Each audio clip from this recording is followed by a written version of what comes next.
আজ 5ই নভেম্বর 1870 সালে এই দিনে জন্মগ্রহণ করেছিলেন চিত্তরঞ্জন দাস।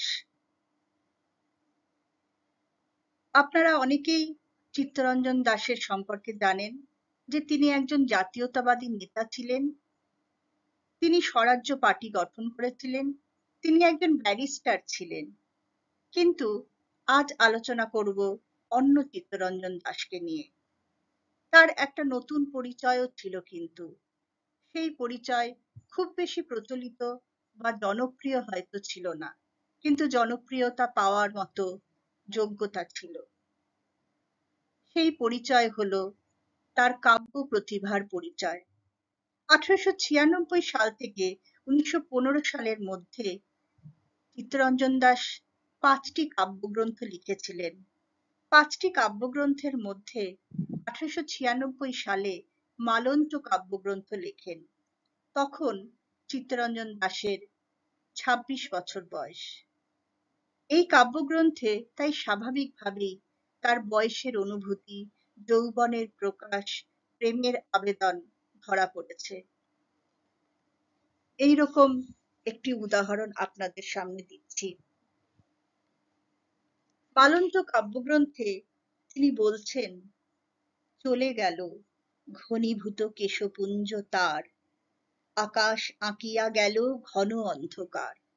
মালঞ্চ কাব্যগ্রন্থের স্বপ্ন কবিতায় তিনি বলছেন।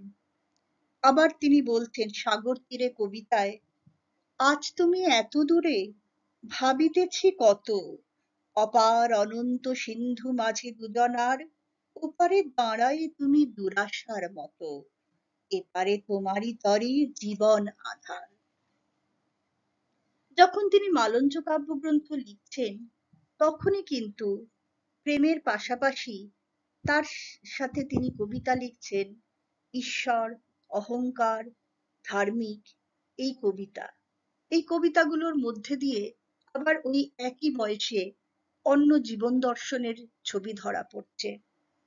এরপর 1902 সালে যখন তিনি মালঞ্চ থেকে মালা কাব্যগ্রন্থ লিখছেন, তখন এই কাব্যগ্রন্থের মধ্যে কিছুটা প্রেমের কবিতাও থাকছে, আবার ঈশ্বর উপলব্ধির কথাও থাকছে। আবার এই কাব্যগ্রন্থের মধ্যে ধরা পড়ছে যে এই মানুষটির মধ্যে প্রেম যতই থাকুক, যৌবনের অনুভূতি যতই থাকুক, তিনি যে একজন কর্মযোগী স্বাধীনতা সংগ্রামীতে পরিণত হবেন, তারও কিন্তু প্রতিফলন এই মালা কাব্যগ্রন্থে থাকছে। যেমন এই মালা কাব্যগ্রন্থের প্রেম প্রতীক্ষায় কবিতাটি কিছুটা বলছি।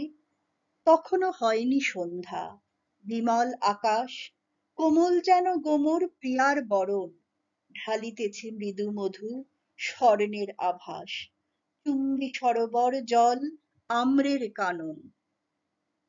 এই কাব্যগ্রন্থে আবার বলছেন মঠুয়াকি কবিতায়, অপরের দুঃখ জ্বালা হবে মিটাইতে, হাসি আবরণ টানি দুঃখ ভুলে যাও, জীবনের সর্বস্ব অশ্রু মুছাইতে বাসনার স্তর ভাঙি বিশ্বে ঢেলে দাও।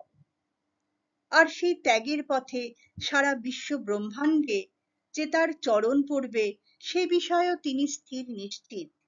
তাই তিনি আপনার মাঝে কবিতায় বলছেন, ব্রহ্মাণ্ডে পড়িবে তোর চরণের ছায়া, বাসনা বিলুপ্ত হবে আত্মার মাঝারে, দুই হাতে ছিন্ন করি শত মিথ্যা মায়া, আপনার মহিমার দুন্ধুটি বাজারে।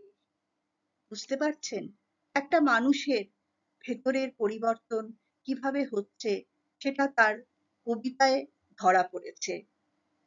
আজকে এইটুকুই থাক। আগামী দিন বিয়ন্ড ন্যাশনালিজম, চিত্তরঞ্জন দাশের নতুন ব্যক্তিত্ব বা অজানা ব্যক্তিত্ব নিয়ে আবার কিছু আলোচনা করব। সঙ্গে থাকবেন। ধন্যবাদ। নমস্কার।